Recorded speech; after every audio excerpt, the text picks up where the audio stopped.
Mr. Chairman, and good morning, and welcome, General Thomas. Thank you for making the time to be with us today. We appreciate it. Before we begin, I'd be remiss if I didn't mention the ongoing investigation into the unauthorized sharing of photographs by Marines and former Marines. Let me be clear. These actions are reprehensible, harmful to our military and our national security, and detrimental not just servicewomen, but to all service members and to the culture of our armed forces. We must strongly support those who had their rights and privacy violated and make sure they have all the resources they need. But we must also fully investigate these acts and bring to justice those who violated the law and the rights of other service members. I appreciate the fact that the Military Personnel Subcommittee will be receiving briefings from the Marine Corps next week, and I look forward to hearing what the service is doing to make sure that those responsible are held accountable. Today's hearing on Marine Corps modernization provides this subcommittee with an opportunity to hear testimony on the effects of continuing resolutions and sequestration, an important topic, and also gives us the chance to review several major programs and consider how best to equip the Marine Corps of the future. While I look forward to getting into the details on a few major programs, I'd also like to discuss what seems like an imbalance in the Marine Corps budget, and in particular, its procurement accounts. Specifically, for many years, the Marine Corps has requested and received vastly more funding for procuring aircraft as compared to ground equipment. While the Marine Corps certainly has a need for aircraft of many types, the ratio of spending on aircraft compared to ground equipment is striking. The fiscal year 2017 budget request was no exception to this trend. In it, the Marine Corps requested approximately $1.5 billion for procurement of ground equipment and ammunition. However, in the same President's budget, it requested $5.3 billion for just 5 aircraft programs: the F-35B Joint Strike Fighter, the CH-53K King Stallion helicopter, the V-22 Osprey, the AH-1 attack helicopter, and the KC-130 refueler. While the individual aircraft programs in question are likely very important when taken individually, the scale of the imbalance, more than 3-to-1 in just this fiscal year, suggests that upgrading aircraft is currently valued higher than upgrading ground equipment. I have some concerns about this ratio of spending on aircraft versus ground equipment, given the Marine Corps' mission to be the premier force in readiness and the historical reliance that the nation has placed on the Marine Corps' role in ground combat. I look forward to hearing more about how the Marine Corps is making trade-offs in its modernization efforts and what risks are associated with those choices. And with that, I yield back, and I look forward to hearing from you, General. Thank you, Mr. Chairman. General, I'd like to circle back to the question I posed in my opening statement, and that is just how you are thinking through the priority that the Corps has placed on aviation assets in comparison to ground capabilities, and just get your take on what risks you see for the Marine Corps given that 3-to-1 ratio. Do you believe these risks are manageable? And do you see in the future the Marine Corps shifting the other way to focus more modernization dollars on ground capabilities in the future? Do you have a plan, whatever, looking out so that you are covering all the necessary bases in order to meet the challenges you have to confront? Congresswoman, I would characterize how we have allocated our modernization portfolio is balanced. We're not balanced across the Marine Corps, because we haven't been able to put as much into modernization as we like, because we've been applying our resources writ large to near-term readiness. But in terms of the resources that we have been able to apply towards modernization, we do feel like we are balanced.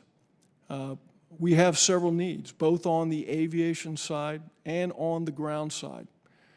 It is true that we have, a 3-to-1 ratio in terms of aviation versus ground, but a lot of that is just the nature of aviation platforms and the relative expense to ground equipment.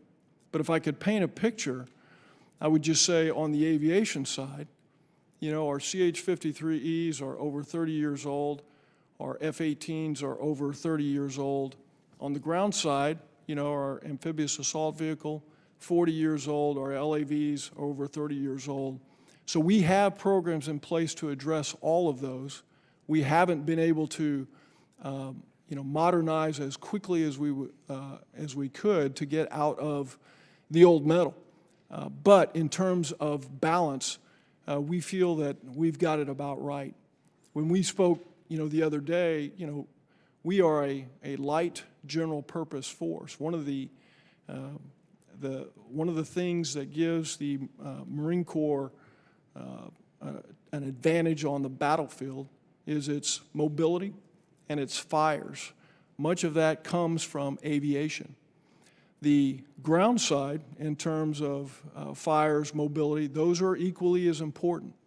But if we were just to look relatively how we're investing across aviation and ground, not looking at the cost, although there are significant differences there, but in terms of capability and capacity, we think we're balanced in that area.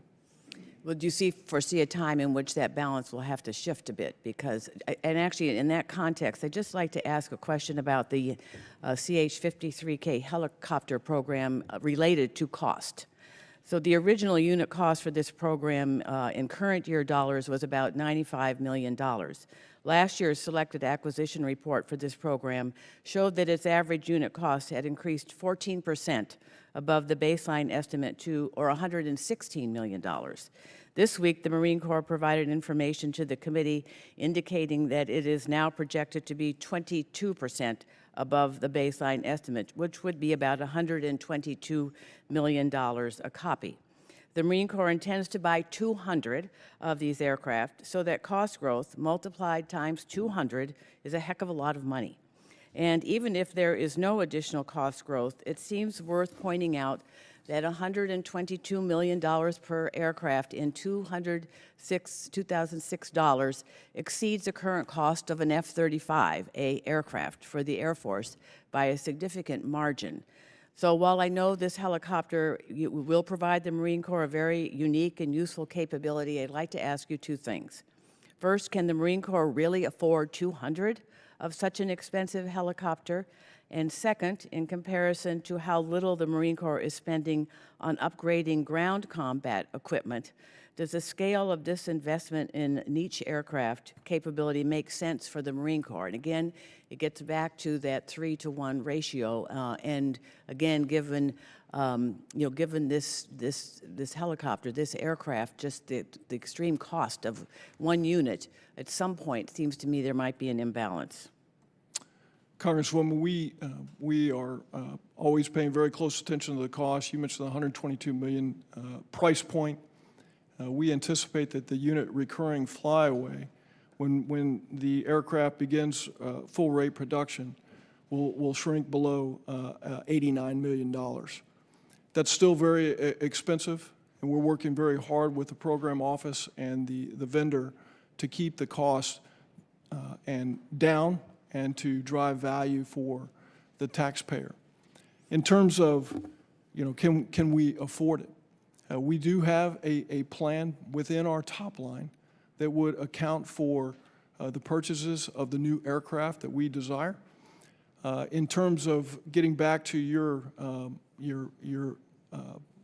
question about the balance, we intend to address all of the concerns on the ground side that I'm sure we're going to discuss here in just a moment.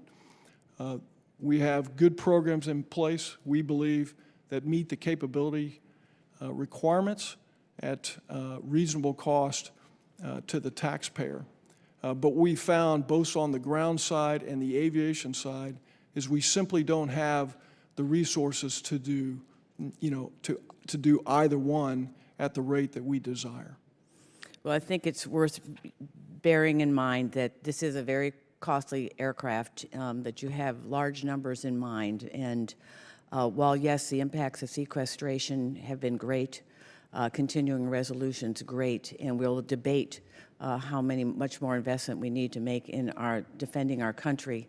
as a country, we also have many other needs, and we have to bear that in mind as each service makes its commitments. So I thank you for your testimony.